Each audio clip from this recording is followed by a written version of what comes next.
Bom dia a todos! Hoje, no Jornal News Epidemics, vamos falar sobre DTM. O jornal está com uma cara diferente, estou falando aqui do meu quarto devido à pandemia do Covid-19. Então, lembrando para todos ficarem em casa. Vamos falar um pouquinho sobre esse tema, que ela tem uma ampla definição.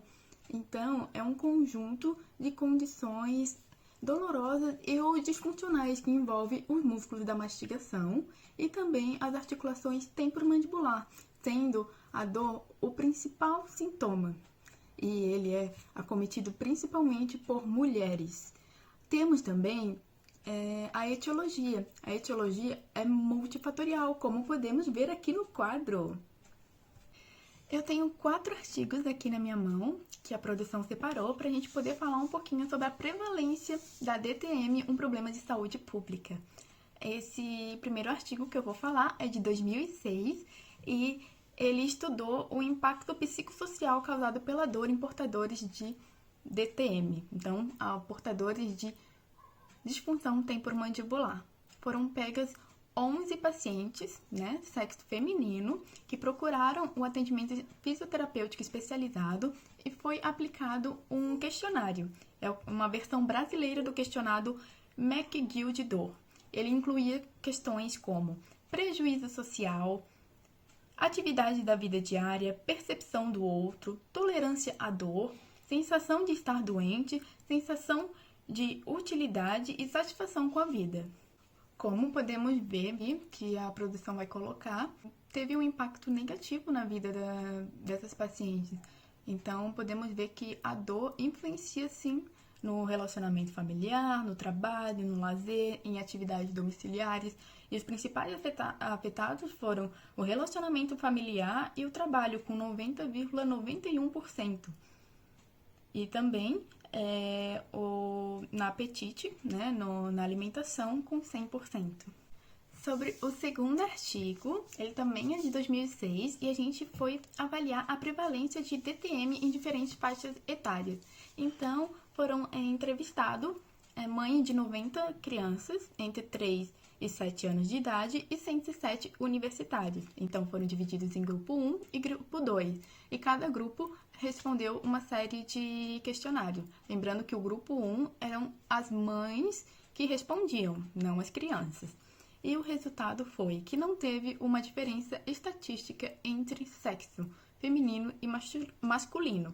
Porém, a gente pode perceber que teve uma diferença entre crianças e adolescentes. Como podemos ver nos 2 gráficos aqui, a gente teve alguns sintomas que foram avaliados, como dor muscular mastigatória, cefaleia, dor na TM ou ouvido, dor cervical, cansaço muscular e bruxismo. E tudo isso comparando mulheres e homens. Lembrando que o mais clarinho são as mulheres e o mais escurinho os homens, tá bom? Então, o primeiro gráfico é de crianças e o segundo de adolescentes. E a gente pode ver que tem uma diferença, sim, e que é muito importante a gente fazer um diagnóstico precoce para que a gente não tenha malefícios na fase adulta. O artigo de 2010 trouxe um pouquinho sobre a disfunção temporomandibular, sinais e sintomas e abordagem multidisciplinar. Então, foram pegos 125 prontuários odontológicos de uma clínica em Sorocaba e foram avaliados itens como sexo, idade, profissão, queixas, sinais e sintomas e foram chegados nos seguintes resultados. O sexo feminino é o mais prevalente na questão de sentir dor pela disfunção temporomandibular, como podemos ver nesse gráfico. Teve uma alta prevalência e em muitos estudos essa prevalência é bem significativa de diferença entre feminino e masculino, como podemos ver nesse estudo de 2010. Então, o último estudo é de 2018, então é um artigo, que trouxe a epidemiologia da disfunção temporomandibular, uma revisão de literatura. Então, eu vou ler aqui um pouquinho para vocês alguns dados importantes a respeito da epidemiologia. A DTM tem a sua maior prevalência entre 20 a 45 anos. Alguns estudos mostraram maior prevalência no sexo feminino, assim como no estudo anterior. e que foram feitos estudos com estudantes universitários e o sexo feminino foi prevalente. Lembrando que essas pessoas tinham uma média de idade de 21 a 22 anos e teve outro estudo que não teve associação estatística significativa entre DTM e o sexo ou classe socioeconômica, mas teve uma associação com a idade. E por último, o último estudo mostrou que foram pegos uma amostra de 200 idosos e a gente teve uma prevalência no sexo feminino de 72% e o masculino de 41%. Quanto aos sinais e sintomas, que é o que nos interessa a respeito da dor na DTM, foi percebida uma prevalência dentre os estudos revisados que 14% dos entrevistados apresentavam episódios de dores miofaciais. Já outro estudo, 78,1% apresentaram percepção dolorosa nos músculos mastigatórios e 77,2% nos músculos cervicais. Outro estudo foi baseado em pacientes com algum tipo de dor de cabeça primária, fazendo assim ser o sintoma mais prevalente entre os indivíduos presentes. A dor articular foi uma queixa que mais prevaleceu, com 45% dos casos, e no que se refere aos sinais e sintomas, o ruído esteve presente em 90% dos casos.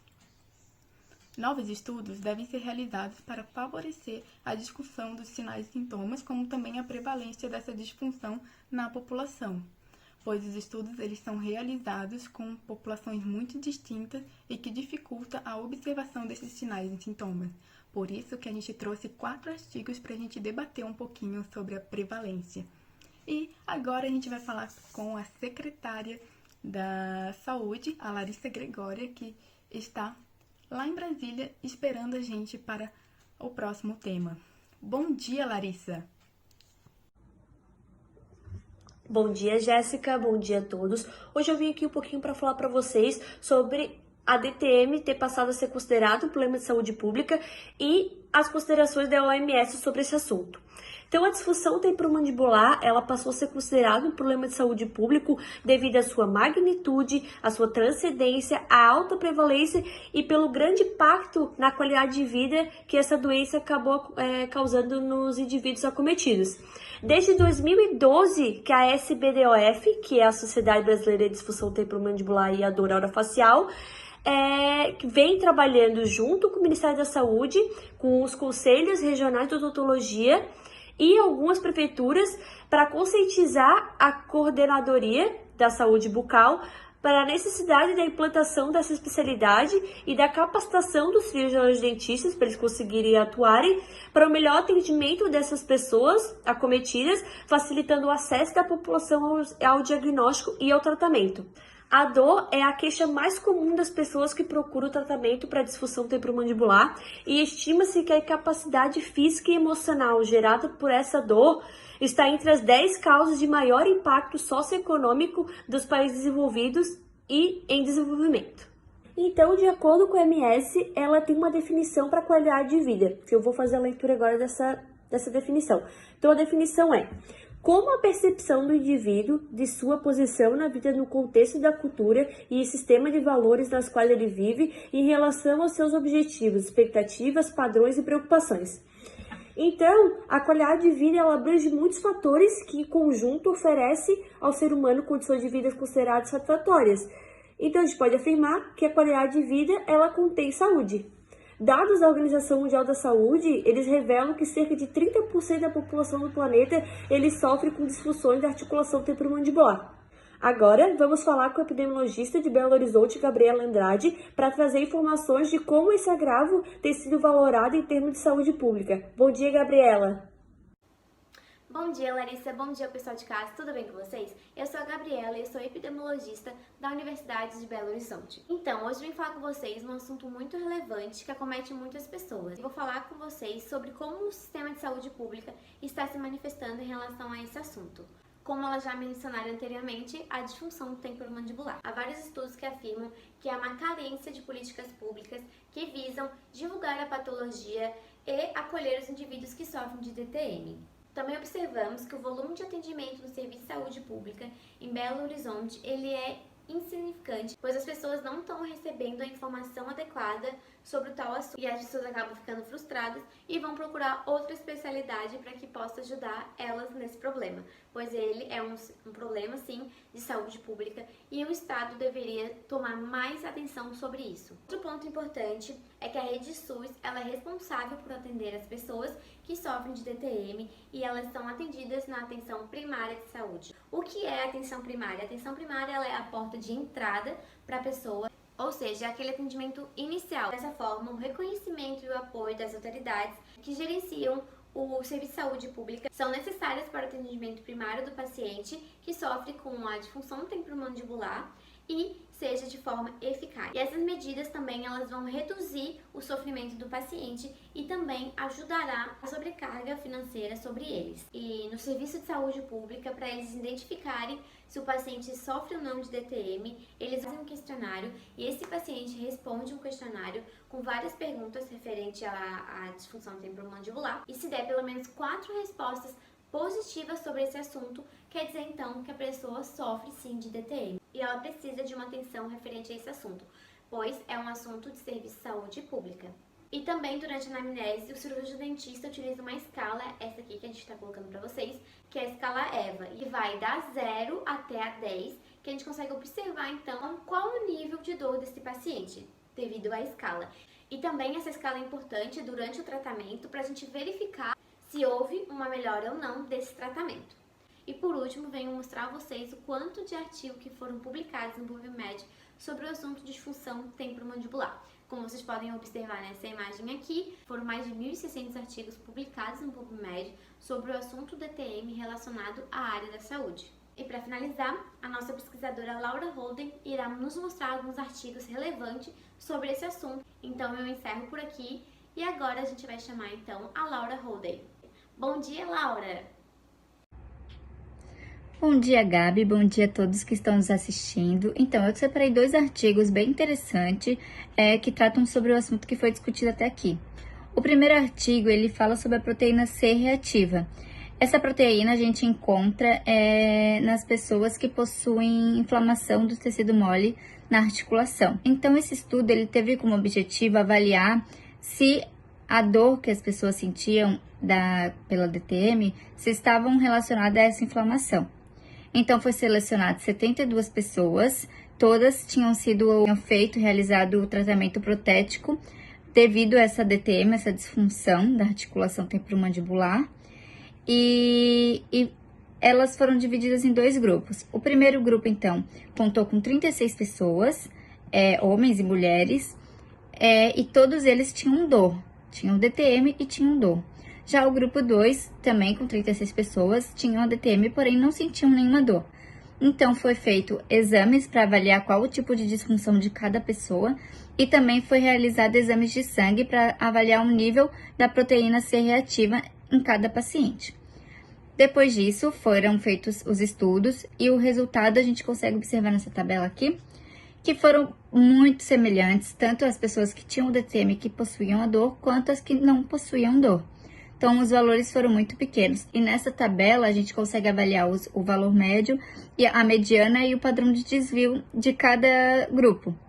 E com isso, a gente pode ver que os resultados, eles não deram uma diferença estatística.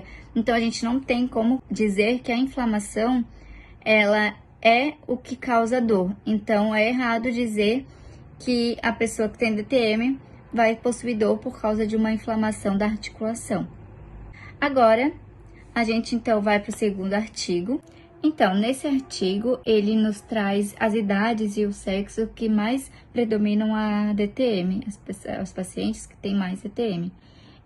Vou apresentar para vocês esse gráfico, que fica mais visível, ele está no próprio artigo, fica mais entendível e fácil da gente visualizar. Nele, a gente consegue observar que a idade que começa a aumentar, crescer o número de pacientes com DTM ali na faixa de 25 anos, e tanto no sexo masculino quanto feminino, só que o feminino predomina muito mais em relação às questões hormonais da mulher e tudo mais, esse valor ele é maior. Mas o interessante que o artigo traz, que eu quero focar para vocês, que o número ali de crianças que tem DTM é baixo, mas muitas vezes esse valor é porque as crianças elas não entendem ainda o que ela está sentindo, a dor que ela está sentindo, ou não sabem localizar essa dor. Então, às vezes, esses números são baixos por conta que o cirurgião dentista ele não detecta e a criança não fala. Então, é muito importante que quando a gente recebe um paciente, uma paciente nessa idade, que a gente avalie melhor, a gente avalie com mais calma, com mais cautela, porque a criança não vai chegar e vai falar assim, eu tô com dor aqui, porque às vezes ela não sabe o que ela tá sentindo, às vezes ela tá com medo até de estar no dentista. Então, a gente até vê aqui nesse gráfico que ali é a idade de 10 anos que começa a ter maiores os valores. Porque a criança aí já começa a entender, já fala para a mãe ou fala para o pai o responsável, a dor tá se incomodando, tá doendo, aonde que tá doendo. Então, o legal desse artigo é justamente isso, a gente focar nessa idade, porque são idades que ainda não entendem muito bem o que está se passando. Então, os artigos que eu tinha para apresentar são esses dois. Agradeço a atenção de vocês aí de casa e agora é com vocês, Jéssica. Obrigada, Laura. Obrigada a todos que estiveram aqui assistindo com a gente um pouquinho sobre a dor da disfunção temporomandibular. Tenham um bom dia e até a próxima.